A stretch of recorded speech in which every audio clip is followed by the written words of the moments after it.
This is going to be kind of unusual for even this show, so...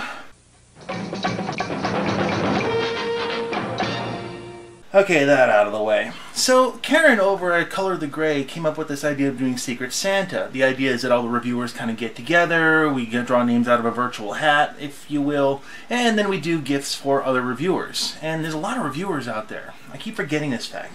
Well, the person who I drew this year is called the Hazard Dude. Hazard Dude's videos can be all over the place, because he's not just a reviewer. For example, this con vlog from, I think, MagFest? That looks about right.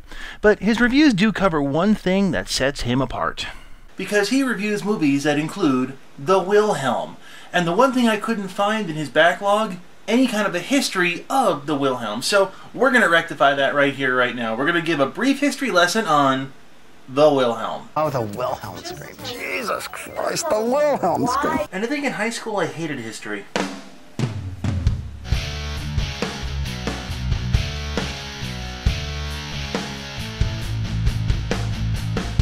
One thing before I really dive into this episode includes an earworm. You see, the Wilhelm is one of those things you cannot unhear. Once you're exposed to it, you're going to pretty much hear it everywhere. It's kind of like the Amen break. Once you hear it once,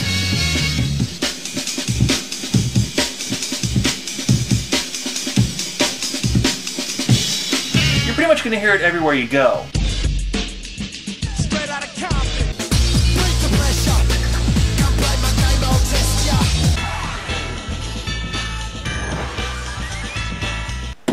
You're welcome. You may not realize how important sound is to a movie, but it's such a key element that it's actually mastered after the movie is shot. What you're seeing here is a guy doing what's called Foley. It's creating sound effects for a movie. There's a lot of ways to do it, and in this particular case he's doing it specifically for the movie in question, but another way to do it is to go through a library of sound effects and then just drop them into the production. In the early days of film, studios would often bring actors and actresses in to record stock sound effects and then just use them as needed. And this is where the Wilhelm was born, but I guess I should actually show it to you in context. The first use of it was actually in a movie called Distant Drums, 1951, but the name comes from a 1953 movie called The Charge at Feather River. Wilhelm! Yeah, I'll just fill my pipe.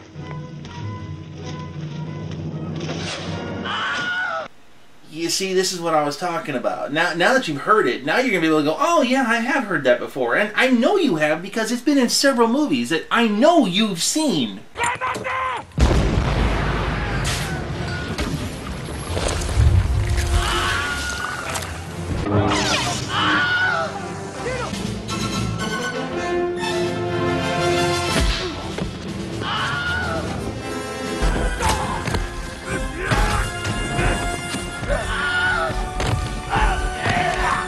And on and on and on and on and on.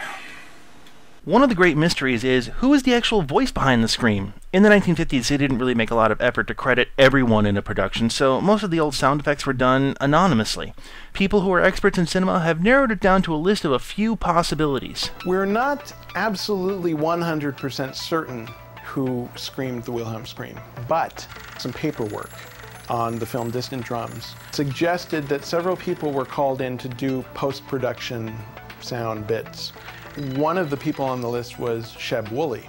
Yeah, this guy. It was a worm, had worm, one flying purple people eat a worm, had worm, one flying purple people eat. Okay, I suppose there's worse legacies to leave on the planet, but let's get to a different question here. Why? It's kind of a schlocky, dated sound effect, so why is it still being used? Well, I think we can blame a guy named Ben Burtt. Sound effects designer Ben Burtt, who did all the Star Wars films and Indiana Jones films, sort of adopted it as his personal sound signature, and consequently he has used it in all the Star Wars films, all the Indiana Jones films. The sound editors, Richard Anderson being one, and Mark Mangini is another. I was working with those guys at that time, and I remembered the scream.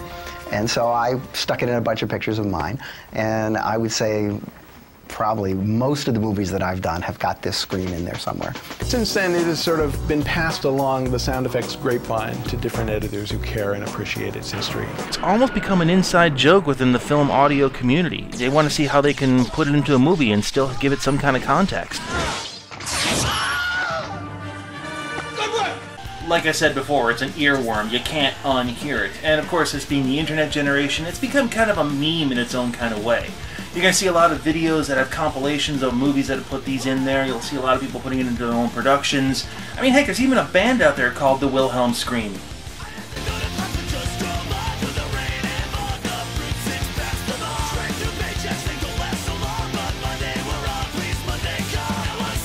Not bad. I hear they're a lot better live, though. I mean, the lead singer takes an arrow and goes, "Ugh!"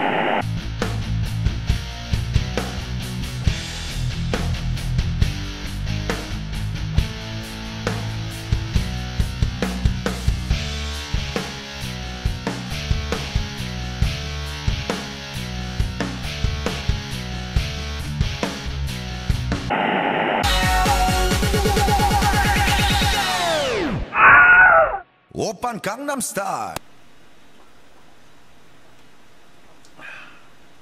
Look, if I didn't do it, one of you guys would have.